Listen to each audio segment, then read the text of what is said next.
राज्यात मागील काही दिवसांपासून हवामानात सतत बदल होताना दिसतायत. कधी पाऊस तर कधी उष्णता अशी परिस्थिती आहे. त्यामध्येच राज्यातील काही भागात कडाक्याची उष्णता आहे तर काही ठिकाणी पाऊस सुरू आहे. मराठवाड्यासह काही भागात गेल्या काही दिवसांपासून सतत पाऊस कोसळताना दिसत आहे. पाऊस काही जाण्याचं नाव घेत नाहीये. सततच्या पावसामुळे शेतीचं मोठं नुकसान झालेलं असून हाताशी आलेली पिकं गेलेली आहेत. सरकारकडून सध्या नुकसानीचे पंचनामे सुरू आहेत. रब्बीच्या पिकाचं मोठं नुकसान झालंय. त्यामध्येच भारतीय हवामान विभागाने पुन्हा एकदा पावसाचा अत्यंत मोठा इशारा दिलाय. गेल्या काही दिवसांपासून सुरू असलेला पाऊस कायम राहणार आहे. मार्च महिना संपत आलाय तरीही पाऊस काही जाण्याचं नाव घेत नाहीये. आजही राज्यातील काही जिल्ह्यांमध्ये पाऊस राहण्याची शक्यता भारतीय हवामान विभागानं वर्तवलेली आहे. आता कोणकोणते जिल्हे आहेत हे सविस्तर या व्हिडिओच्या माध्यमातून जाणून घेऊयात. पण त्याआधी तुम्ही जर चॅनलला सबस्क्राईब केलेलं नसेल, फॉलो केलं नसेल तर नक्की करा, जेणेकरून आमचे अपडेट्स लवकरात लवकर तुमच्यापर्यंत पोहोचतील. नांदेड, लातूर, धाराशिव, परभणी, सोलापूर, सांगली या भागात आज वादळी वाऱ्यासह पाऊस होण्याची शक्यता आहे. सोमवारपासून पावसाचा जोर अधिक वाढण्याची शक्यता आहे.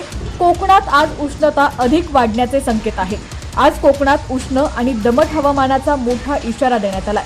दुपारी 12 ते 4 असा पारा वाढलेला असतो. राज्यातील 6 जिल्ह्यांमध्ये पाऊस होण्याचा अंदाज आहे.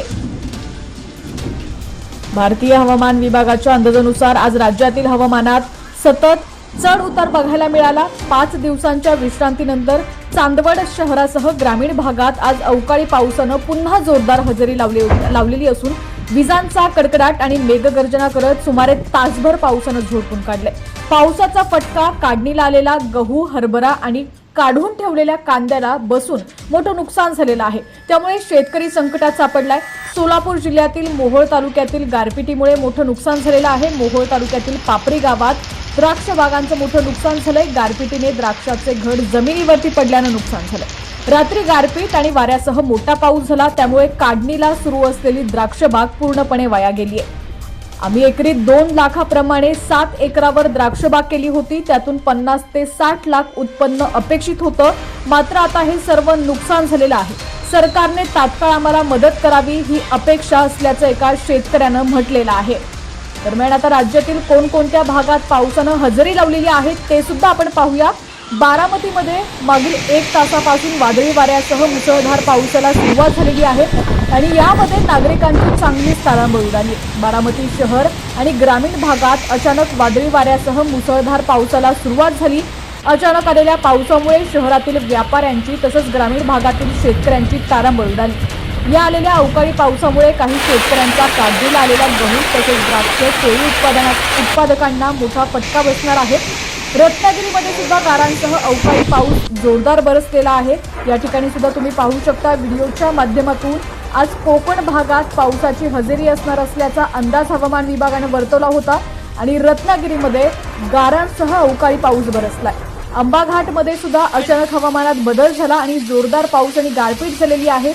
ही दृश्य तुम्ही व्हिडिओमधली पाहताय ही आहेत कोल्हापूरमधील. कोल्हापूरच्या अंबाघाट परिसरात अचानक हवामानात बदल झाले आणि जोरदार पाऊस या ठिकाणी पाहायला मिळाला. गारपीट सुद्धा या ठिकाणी झालेली आहे.